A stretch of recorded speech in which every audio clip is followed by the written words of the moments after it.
বন্ধুরা, আজ শুনবেন তারাশঙ্কর বন্দ্যোপাধ্যায়ের কালিন্দী উপন্যাসের দ্বিতীয় পর্ব। তাহলে চলুন শুরু করছি। সুনীতি রায় বংশের ছোট মালিক ইন্দ্র রায়কে বলেন দাদা, কিন্তু ইন্দ্র রায়ের সঙ্গে তাহার কোনো সম্পর্ক নাই। ইন্দ্র রায় রামেশ্বর চক্রবর্তীর প্রথমা পত্নী রাধারানীর সহোদর।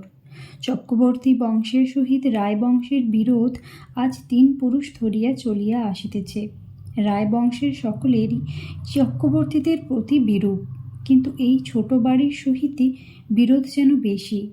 তবু আশ্চর্যের কথা, রামেশ্বর চক্রবর্তীর সহিত ছোট বাড়ির রায় বংশের কন্যার বিবাহ হইয়াছিল। 3 পুরুষ পূর্বে বিরোধের সূত্রপাত হইয়াছিল। রায়েরা ক্ষত্রিয় এবং চক্রবর্তী বংশ কুলীন। সেক্ষেত্রে ক্ষত্রিয়গণ কন্যা সম্প্রদান করিতেন কুলীনের হাতে। রামেশ্বরের পিতামহ পরমেশ্বর রায়বংশের মাঝের বাড়ির সম্পত্তির উত্তরাধিকারিণী কন্যাকে বিবাহ করিয়াছিলেন। বিবাহ করিয়াও তিনি শ্বশুর বর্তমানে কখনো স্থায়ীভাবে শ্বশুরালয়ে বাস করেন নাই। শ্বশুরের মৃত্যুর পর তিনি যেদিন এখানে আসিয়া মালিক হইয়া বসিলেন, রায়দের সহিত তাহার বিবাদও বাঁধিল সেই দিনই। সেদিনই রায়দের মুখপাত্র ছিলেন ওই ছোট বাড়িরই কর্তা, এই ইন্দ্র রায়ের পিতামহ রাজচন্দ্র রায়। সেদিন পরমেশ্বর চক্রবর্তীর শ্বশুরের অর্থাৎ রায় বংশের মাঝের বাড়ির কর্তার শ্রাদ্ধ বাসর। রাজচন্দ্র রায়ের ওপরেই শ্রাদ্ধের সকল বন্দোবস্তের ভার ন্যস্ত ছিল। মজলিসে বসিয়া রাজচন্দ্র গড়গড়ার নল টানিয়া পরমেশ্বর চক্রবর্তীর হাতে তুলিয়া দিলেন। পরমেশ্বর নলটি না টানিয়াই রায় বংশধরের হাতে সমর্পণ করিলেন। তারপর নিজের ঝুলি হইতে ছোট একটা হুঁকো ও কলকে বাহির করিয়া একজন চাকরকে বলিলেন, কোনো ব্রাহ্মণকে দে, জল সেজে কলকেতে আগুন দিয়ে দিক। তিনি ছিলেন পরম তেজস্বী তান্ত্রিক ব্রাহ্মণ। রাজচন্দ্র সম্বন্ধে পরমেশ্বরের শ্যালক। তিনি বলিলেন, ভণ্ডামিটুকু খুব আছে কুলীনদের। হাসিয়া পরমেশ্বর বলিলেন, গুন্ডামির চেয়ে ভণ্ডামি অনেক ভালো রায়মশাই। রাজচন্দ্র উত্তর দিলেন, গুন্ডামির অর্জিত ভূসম্পত্তি কিন্তু বড়ই উপাদেয়। কথাটি শুনিয়া রায়বংশের সকলেই হা হা করিয়া হাসিয়া উঠিলেন। পরমেশ্বর কিন্তু ক্ষুব্ধ হইলেন না।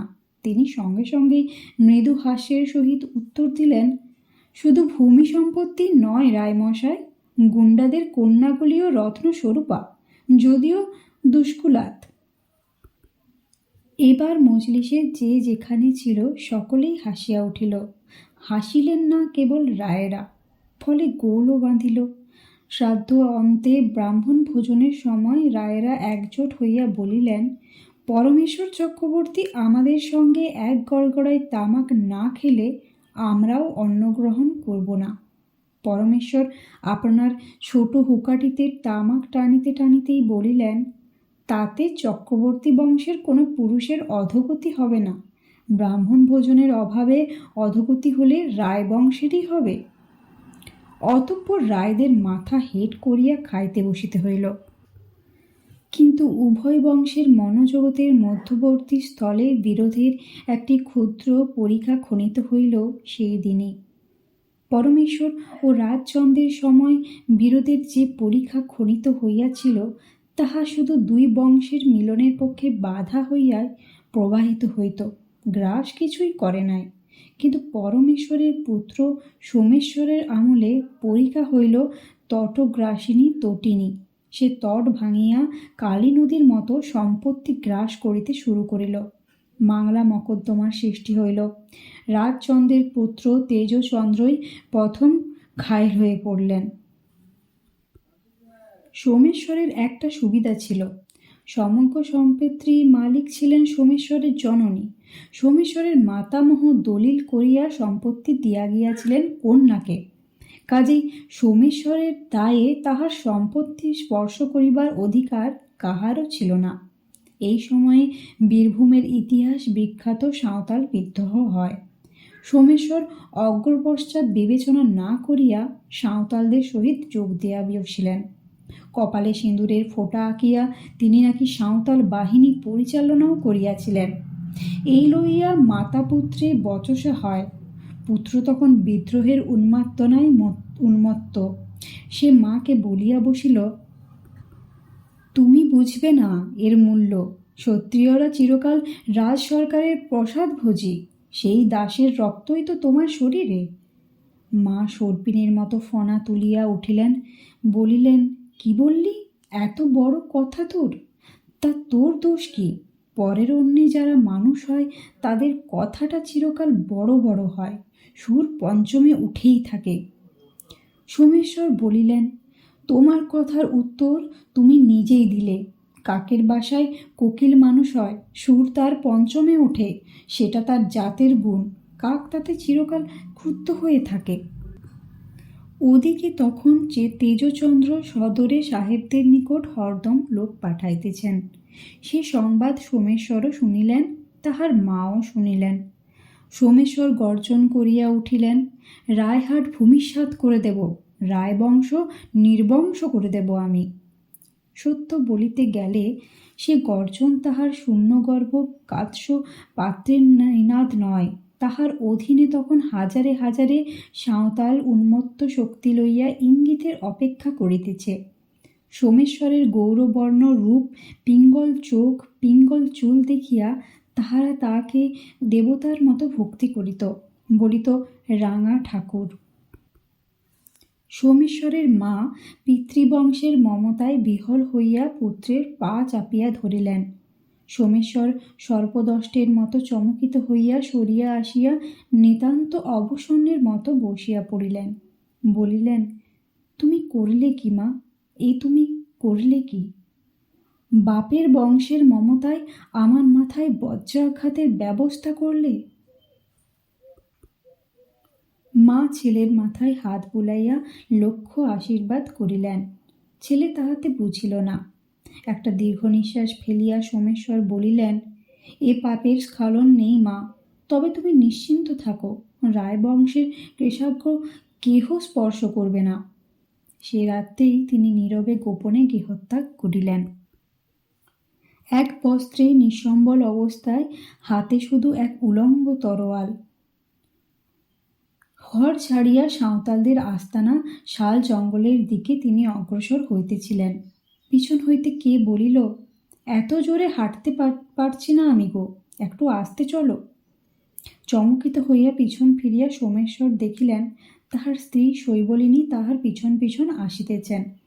তিনি স্তম্ভিত হইয়া প্রশ্ন করিলেন, তুমি কোথায় যাবে? শৈবলিনী প্রশ্ন করিলেন, আমি কোথায় থাকব?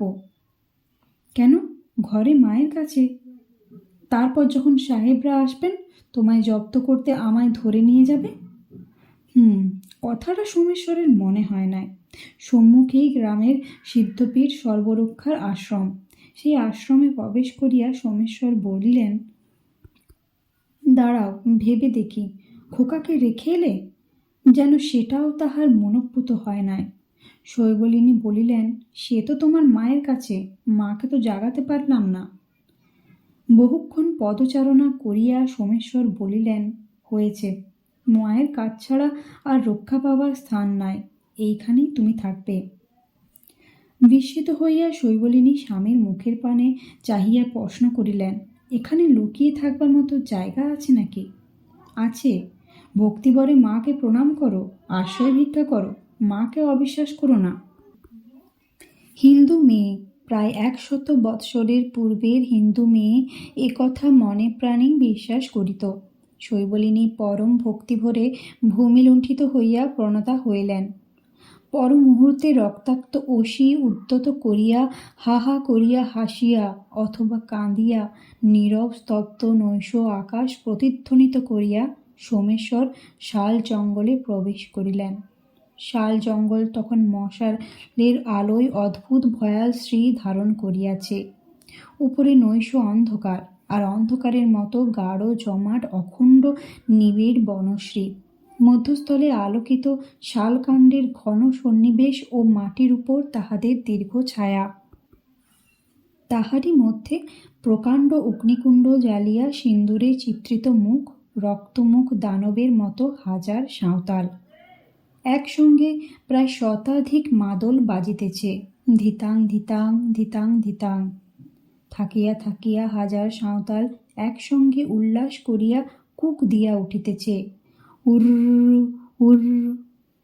সোমেশ্বর হাজার সাঁওতাল লইয়া অগ্রসর হইলেন। একটা থানা লুট করিয়া, গ্রাম পোড়াইয়া, মিশনারিদের একটা আশ্রম ধ্বংস করিয়া, কয়েকজন ইংরেজ নরনারীকে নির্মমভাবে হত্যা করিয়া অগ্রসর হইলেন। পথে ময়ূরাক্ষী নদী, নদীর ওপারে বন্দুকধারী ইংরেজদের ফৌজ। সোমেশ্বর আদেশ করিলেন, আর এগোস না যেন, গাছের আড়ালে দাঁড়া। ওদিক হইতে ইতিমধ্যে ইংরেজদের ফৌজ ভয় দেখাইবার জন্য ফাঁকা আওয়াজ আরম্ভ করিল। সাঁওতালরা সবিস্ময়ে দেখিল তাহারা অক্ষতই আছে, কাহারও গায়ে একটা আঁচড় পর্যন্ত লাগে নাই। সেই হইল কাল, গুলি আমরা খেয়ে নিলুম বলিয়া উন্মত্ত সাঁওতালদের দল ভরা ময়ূরাক্ষীর বুকে ঝাঁপ দিয়া পড়িল। মুহূর্তে ওপারে আবার বন্দুক গর্জন করিয়া উঠিল। এবার ময়ূরাক্ষীর গৈরিক জলস্রোত রাঙা হইয়া গেল, মৃতদেহ ভাসিয়া গেল কুটার মতো। সোমেশ্বর চিত্তার্পিতের মতোই তটভূমির উপর দাঁড়াইয়াছিলেন। তিনিও একসময় তটোচ্যুত বৃক্ষের মতো ময়ূরাক্ষীর জলে নিপাতিত হইলেন। বুকে বিঁধিয়া রাইফেলের গুলি ফিট ফুরিয়া বাহির হইয়া গিয়াছিল। অতঃপর সোমেশ্বরের মা পৈত্র রামেশ্বরকে লইয়া লড়াই করিতে বসিলেন সরকার বাহাদুরের সঙ্গে। সরকার সোমেশ্বরের অপরাধে তাহার সমস্ত সম্পত্তি বাজেয়াপ্ত করিয়া লইতে চাইলেন। সোমেশ্বরের মা মকদ্দমা করিলেন, সম্পত্তি তাহার, সোমেশ্বরের নয়। আর সরকার বিরোধী সোমেশ্বরকে তিনি ঘরেও রাখেন নাই, সুতরাং সোমেশ্বরের অপরাধে তাহার দণ্ড হইতে পারে না। সরকার হইতে তলব হইল রায়বাবুদের, তাহার মধ্যে তীরচন্দ্র প্রধান। তাহাদের কাছে জানিতে চাইলেন সোমেশ্বরের মায়ের কথা সত্য কিনা, বিদ্রোহী সোমেশ্বরের সহিত সত্যই তিনি কোনো সম্বন্ধ রাখেন নাই কিনা। বাড়ি হইতে বাহির হইবার পূর্বে তেজচন্দ্রের মা বলিলেন, ও বাড়ির ঠাকুরজি রায়বংশকে বাঁচাবার জন্য সোমেশ্বরের পায়ে ধরেছিলেন, আমাকেও কি? তাড়াতাড়ি মায়ের পদধূলি লইয়া তেজচন্দ্র হাসিয়া বলিলেন, তোমার সঙ্গে তো আমার ঠাকুরজির পাতানো সম্বন্ধ মা, আমার সঙ্গে যে ওর রক্তের সম্বন্ধ। মা বলিলেন, আশীর্বাদ করি সেই সুমতি হোক তোমাদের, কিন্তু কি জানো, রায়বাবুদের বোনকে ভালোবাসা কংসের ভালোবাসা। তেজচন্দ্র বলিলেন, চক্রবর্তী জয়দ্রথের গোষ্ঠী মা, শ্যালক বংশ নাশ করতে বুহমুখে সর্বাগ্যে থাকেন ওরা। যাকে ফিরে আসি, তারপর বিচার করে যা করতে হয় করো, যা বলতে হয় বলো। সেখানে রায়বংশীয়রা এক বাক্যে রায়বংশের কন্যাকে সমর্থন করিয়া আসিলেন। তেজচন্দ্রের জননীকে কিছু বলিতে বা করিতে হইল না। স্বয়ং সোমেশ্বরের জননী পৌত্র রামেশ্বরের হাত ধরিয়া রায়বাড়ির চণ্ডীমণ্ডপে সন্ধ্যা আরতির সময় আসিয়া উপস্থিত হইলেন। বলিতে তিনি কিছু পারিলেন না, কিন্তু প্রতিজনের মাথায় হাত দিয়া আশীর্বাদ করিলেন। তেজচন্দ্র রামেশ্বরকে কোলে তুলিয়া লইলেন। তাহার মা ননদের হাত ধরিয়া বলিলেন, বাড়িতে পায়ের ধুলো দিতে হবে। বাড়িতে ঢুকিয়া তেজচন্দ্রের মা বলিলেন, রাধি, আসন নিয়ে আয়। রাধি, রাধারানী, তেজচন্দ্রের 7 বছরের কন্যা। সে একটা কি করিতেছিল। সে জবাব দিল, আমি কি তোমার ঝি নাকি, বলো না ঝিকে। কঠোর স্বরে ঠাকুরমা বলিলেন, উঠে আয় বলছি হারামজাদি। হাসিয়া সোমেশ্বরের মা বলিলেন, কেন খাটাচ্ছ ভাই বউ, আমাদের বংশের মেয়েদের ধারাই ওই, আমারও তাই। রায়বাড়ির মেয়ে চিরকেলে জাহাবাজ। তেজচন্দ্রের মা বলিলেন, শ্বশুরবাড়িতে মেয়ের যে কি হাল হবে তাই আমি ভেবে মরি। ও মেয়ে স্বামীর নাকে দড়ি দিয়ে ওঠাবে বসাবে, আর নয়তো শ্বশুরবাড়ির অন্ন ওর কপালে নেই। সোমেশ্বরের মা একবার রাধারানীকে ডাকিলেন, ও নাতনি, একবার এসো না, একবার তোমায় দেখি, আমিও তোমার ঠাকুমা হই। সোমেশ্বরের মা রাধারানীর অপরিচিতা নহেন, কিন্তু এ সংসারের ইষ্টের পরেই শত্রুই নাকি মানুষের আরাধ্য বস্তু। সবসময় ইষ্টকেও ছাপাইয়া শত্রু মানুষের মন অধিকার করিয়া থাকে। সেই হেতু সোমেশ্বরের মা গ্রামের লোক এবং এই বংশের মেয়ে হইয়াও রায় পরিবারের সকলের সম্মানিত পাত্রী। তাহাকে দেখিয়া রাধারানী নিতান্ত ভালো মানুষের মতো ঝির হাত হইতে আসনখানা টানিয়া লইয়া আগাইয়া আসিল এবং সম্ভ্রম ভরেই আসনখানি পাতিয়া দিয়া ঢিপ করিয়া প্রণাম করিয়া নীরবে যেন আদেশের প্রতীক্ষা করিয়া দাঁড়াইয়া রহিল। সোমেশ্বরের মা পরম স্নেহে আদর করিয়া তাহাকে কোলের কাছে টানিয়া লইয়া বলিলেন, তোমরা মিথ্যে নিন্দে করো বউ, এমন সুন্দর আর এমন ভালো মেয়ে তো আমি দেখিনি। এই যে বড় ভালো মেয়ে গো। তেজচন্দ্রের মা সঙ্গে সঙ্গে তাহার হাত চাপিয়া ধরিলেন, বলিলেন, রাধুকে তাহলে তোমারই পায়ে ঠাঁই দিতে হবে ভাই। আমরা আর কোথায় যাব? রামেশ্বরের সঙ্গে রাধির বিয়ে দেবে, তুমি বলো। সোমেশ্বরের মা এমনটা ঘটিবে প্রত্যাশা করেন নাই। তিনি বিব্রত হইয়া চুপ করিয়া রহিলেন। এই সময়ে রামেশ্বরের হাত ধরিয়া বাড়িতে প্রবেশ করিলেন তেজচন্দ্র। তাহার মা বলিলেন, তেজু ধর, পিসিমার পায়ে ধর, ধর বলছি। খবরদার, হ্যাঁ, যতক্ষণ না বলবেন ততক্ষণ ছাড়বি না। আমি ধরেছি রামেশ্বরের জন্য, রাধুর বিয়ের জন্য। তেজচন্দ্র পিসিমার পাদস্পর্শ করিয়াই বসিয়াছিলেন। এ কথাটা শুনিয়া তাহারও মন পুলকিত হইয়া উঠিল। রামেশ্বরের সহিত আলাপ করিয়া তাহাকে তাহার বড় ভালো লাগিয়াছে। তাহার উপর আজিকার এই প্রণাম আশীর্বাদের বিনিময়ের ফলে মন হইয়াছিল মিলনাকাঙ্ক্ষী। কথাটা শুনিবা মাত্র তেজচন্দ্র সত্যই সোমেশ্বরের মায়ের পা জড়াইয়া ধরিলেন। তেজচন্দ্রের মা বলিলেন, আমি তোমায় মিনতি করছি ঠাকুরজি, না তুমি বলো না। এই সর্বনেশে ঝগড়ার শেষ হোক, সেতু একটা বাঁধো। সোমেশ্বরের মায়ের চোখে জল আসিল। তিনি নিজে রায় বংশের কন্যা, আপনার পিতৃকুলের সহিত এই আক্রোশ ভরা দ্বন্দ্ব তাহারও ভালো লাগে না। চক্রবর্তীদের দ্বন্দ্বে রায়দের পরাজয় ঘটিলে অন্তরালে লোকে তাহাকে বংশনাশিনী কন্যা বলে অভিহিত করে। সে সংবাদও তাহার অজানা নয়। আর রামেশ্বর সবেমাত্র 10 বৎসরের বালক। এদিকে তাহার জীবন প্রদীপেও তৈল নিঃশেষ হইয়া আসিতেছে। তাহার অন্তে রামেশ্বরকে এই রায় জননী রায়হাটে দেখবে কে?